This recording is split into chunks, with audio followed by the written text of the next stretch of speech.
Hello दोस्तों, मेरा नाम है डॉक्टर चैतन्य वैद्य। मेरा क्लिनिक है नासिक में 125 बी विराज कैपिटल शिंगाड़ा तालाव में। आज हम बात करने वाले हैं इन्फ्लुएंजा के बारे में। इन्फ्लुएंजा एक प्रकार का इन्फेक्शन रहता है। इक्सो वायरस नाम का एक वायरस रहता है, उसकी वजह से इन्फ्लुएंजा होता है। इन्फ्लुएंजा को हम कॉमनली फ्लू कह सकते हैं। इससे हमें बुखार होता है और गले में खराश होने लगती है, सर्दी खांसी जुकाम होने लगता है। तो ये सब इन्फ्लुएंजा के लक्षण है।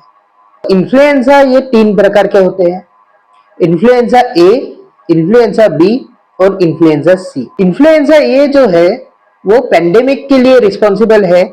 जैसे कि कोविड हो चुका था, वो एक बड़ा पेंडेमिक बन चुका था, वैसे ही इन्फ्लुएंजा ए ये पेंडेमिक के लिए रिस्पॉन्सिबल रहता है। इन्फ्लुएंजा बी एपिडेमिक के लिए जाना जाता है। अब एक पर्टिकुलर जो एक क्षेत्र रहता है वहां पे ये इन्फ्लुएंजा फैलता है। इन्फ्लुएंजा सी ये बहुत कम पाया जाता है, वो एक दो केसेस इधर उधर ऐसा मिलता है। इन्फ्लुएंजा बहुत ही कॉन्टेजियस डिजीज है, मतलब इसका संसर्ग जल्दी हो जाता है, एक दूसरे को जल्दी वो फैल जाता है। अगर आप किसी ऐसे व्यक्ति के कांटेक्ट में हो जिसे सर्दी खांसी जुकाम हुआ है या जिसे इन्फ्लुएंजा हुआ है, तो वो आपको भी हो सकता है, क्योंकि ये बहुत ही कॉन्टेजियस है, बहुत ही जल्दी फैलता है। और इसका जो इंक्यूबेशन पीरियड रहता है वो 1 से 2 दिन ही रहता है। तो 1 से 2 दिन में आपको सिम्टम्स दिखना शुरू हो जाते हैं। अभी जानते हैं कि इन्फ्लुएंजा के सिम्टम्स कौन से हैं। इन्फ्लुएंजा ये बहुत ही जल्दी होता है, मतलब इसका ऑनसेट बहुत ही जल्दी है। इसका मतलब आपको जल्दी से ही इसके लक्षण दिखाई देने लग जाएंगे। अभी इसके लक्षण है हाई टेम्परेचर, यानी बहुत ज्यादा बुखार होना। 102 से 104 डिग्री फ़ारेनहाइट का बुखार अगर आपको हो तो आपको इन्फ्लुएंजा हो सकता है।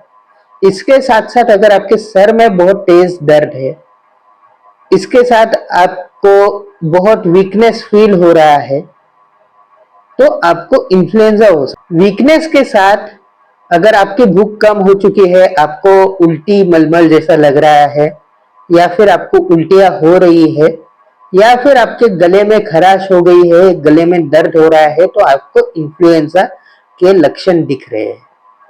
तो इन्फ्लुएंजा के लक्षण हमने जान लिए। अभी हम जानते हैं कि इन्फ्लुएंजा का अगर कोई पेशेंट अपने पास आता है तो हम वो पेशेंट में क्या देखते हैं।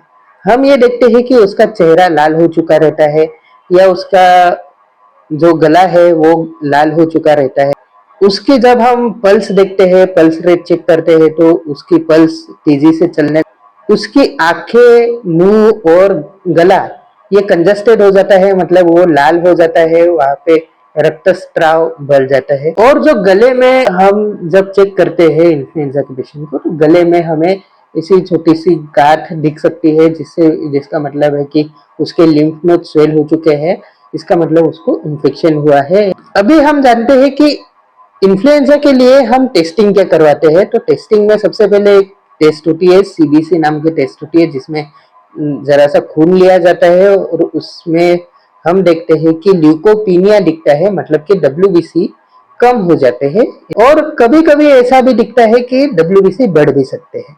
तो डब्ल्यूबीसी में जो नॉर्मल जो लिमिट है उससे ज्यादा ये कम हो सकते हैं। अभी हम जानते हैं कि इन्फ्लुएंजा के साथ साथ ऐसी कौन सी ऐसी बीमारियां हैं जिसमें ऐसे सिम्टम दिखते हैं, ऐसे लक्षण दिखते हैं। तो देखिए, जैसे डेंगू हो गया, मलेरिया हो गया, टाइफाइड हो गया, इसमें भी हमें बुखार आता है, वीकनेस लगता है, ऐसी सारी चीजें देखते हैं कि कॉम्प्लिकेशंस क्या हो सकते हैं। अगर इन्फ्लुएंजा को बराबर मैनेज नहीं किया तो वो छाती तक फैल सकता है, निमोनिया हो सकता है, ब्रोंकाइटिस हो सकता है और गैस्ट्राइटिस हो सकता है। कोई कोई लोग डिप्रेशन में चले जा सकते हैं। तो ऐसी बहुत सी कॉम्प्लिकेशन हमें हो सकती है अगर हम इन्फ्लुएंजा को बराबर वक्त से ठीक नहीं करते हैं। तो अभी हम जानते हैं कि इन्फ्लुएंजा में क्या रिकवरी रहती है, उसका प्रोग्नोसिस कैसा रहता है। तो इन्फ्लुएंजा है उसका प्रोग्नोसिस बहुत अच्छा रहता है, क्योंकि वो रैपिडली उसका प्रोग्रेशन रिकवरी की तरफ हो सकता है अगर उसको बराबर ट्रीटमेंट दी जाए। अगर किसी व्यक्ति को इन्फ्लुएंजा होता है तो हम सबसे पहले जानते हैं कि उसका जो प्रोग्नोसिस है वो बेहतर की तरफ कब होता है, जब उसे बहुत सारी स्वेटिंग होती है। तो इसका मतलब ये है कि वो व्यक्ति ठीक हो रहा है। और अगर इन्फ्लुएंजा का पेशेंट उसमें साइनोसिस दिखता है या उसके लिप्स और नाखून अगर ब्लू हो रहे हैं या उसका मुंह अगर ब्लू हो रहा है, तो ये एक रिस्क साइन है और ये बता रहा है कि पेशेंट ठीक नहीं हो रहा है। तो अगर पसीना आ रहा है तो अच्छी बात है, और अगर मुंह और लिप्स ब्लू हो रहे हैं तो इसका मतलब है कि पेशेंट डिटोरिएट हो रहा है और इन्फ्लुएंजा बहुत सीरियस बन रहा है। अभी मार्केट में इन्फ्लुएंजा की वैक्सीन मिलती है, तो जो वैक्सीन रहती है वो 80% केसेस में बहुत काम करती है। तो जिन लोगों ने इन्फ्लुएंजा का शॉट लिया रहता है तो 100 में से 80 लोगों में उसका इफेक्ट दिखता है। अभी देखते हैं कि इन्फ्लुएंजा का जो पेशेंट है उसको कैसे मैनेज किया जाता है। इन्फ्लुएंजा का पेशेंट हमारे पास आता है तो मैं उसे सजेस्ट करता हूँ कि उसने रेस्ट लेनी चाहिए, बेड रेस्ट लेनी चाहिए। इसके साथ उसका डाइट बहुत अच्छा होना चाहिए। डाइट में उसने न्यूट्रिशियस फूड खाने चाहिए, उसने हरी सब्जियां ज्यादा खानी चाहिए। जो इन्फ्लुएंजा का पेशेंट रहता है उसको मैं डाइट सजेस्ट करता हूँ। डाइट एकदम लाइट होना चाहिए और इजीली डाइजेस्टेबल होना चाहिए, ऐसा उसको डाइट देता है। तो उसमें न्यूट्रिशियस फूड ज्यादा रहता है, खिचड़ी खा सकते हैं, और उसने दूध के साथ हॉर्लिक्स भी लेके पीना चाहिए। इन्फ्लुएंजा के पेशेंट में ज्यादा से ज्यादा पानी पीना चाहिए और ग्लूकोज वाटर भी वो ले सकते हैं। अगर इन्फ्लुएंजा के पेशेंट को कॉन्स्टिपेशन है तो उसने वो कॉन्स्टिपेशन रिलीव करने के लिए उसके बॉयल्स ओपन हम करते हैं। इन्फ्लुएंजा के पेशेंट ने डेली स्पंजिंग करनी चाहिए, डेली बाथ लेनी चाहिए, और उसके साथ ओरल हेल्थ बहुत अच्छे से मेंटेन करनी चाहिए। मुंह हमेशा साफ रखना चाहिए और ब्रश करना चाहिए। जब इन्फ्लुएंजा का पेशेंट रिकवरी स्टेज में रहता है तो उसे मल्टीविटामिन दिए जाते हैं, कैल्शियम दिया जाता है, ये सब सप्लीमेंट्स दिए जाते हैं जिससे उसकी रिकवरी अच्छी होती है। अभी हम बात करते हैं होम्योपैथिक मेडिसिन के बारे में, जिसे हम इन्फ्लुएंजा के पेशेंट को देते हैं और जिससे उसका इन्फ्लुएंजा ठीक हो जाता है, उसकी सर्दी खांसी बुखार सब कुछ ठीक होने लगता है। तो सबसे पहले जो होम्योपैथिक रेमेडी हम देते हैं वो है एकोनाइट। अगर एकोनाइट हमें देना है तो हमें कुछ ऐसे लक्षण वो पेशेंट में दिखने चाहिए जिससे हम एकोनाइट उसको प्रिस्क्राइब कर सके। तो एकोनाइट में ऐसी लक्षण कौन सी है? तो सबसे पहले आता है कि जो इन्फ्लुएंजा हुआ है वो बहुत ही जल्द गति से होता है, इसे हम एक्यूट इन्फ्लुएंजा बोलते हैं।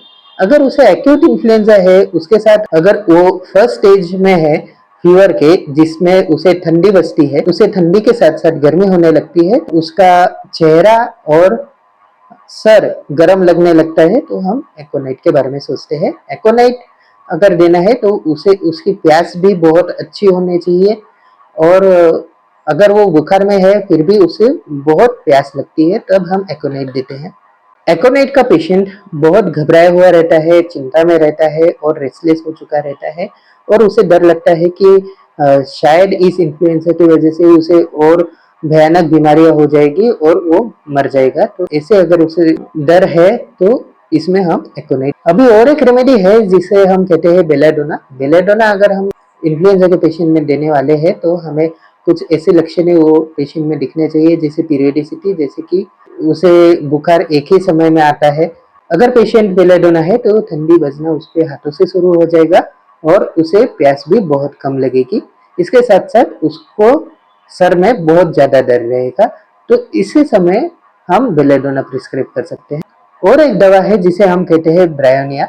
अगर ब्रायोनिया का पेशेंट है और हमें इन्फ्लुएंजा के लिए ब्रायोनिया पेशेंट को देना है तो हम कुछ ऐसे लक्षण देखते हैं, जैसे कि उस पेशेंट को बहुत ज्यादा प्यास लगती है लेकिन वो कुछ कुछ अंतराल में ज्यादा पानी पीता है। तो ब्रायोनिया में और एक लक्षण है कि जो गला रहता है वो बहुत ड्राई हो चुका रहता है। अगर गले में बहुत ड्राइनेस है और बहुत प्यास लग रही होगी तो हम ब्रायोनिया प्रिस्क्राइब करते हैं। अगर ड्राई कफ है तो हम ब्रायोनिया प्रिस्क्राइब कर सकते हैं।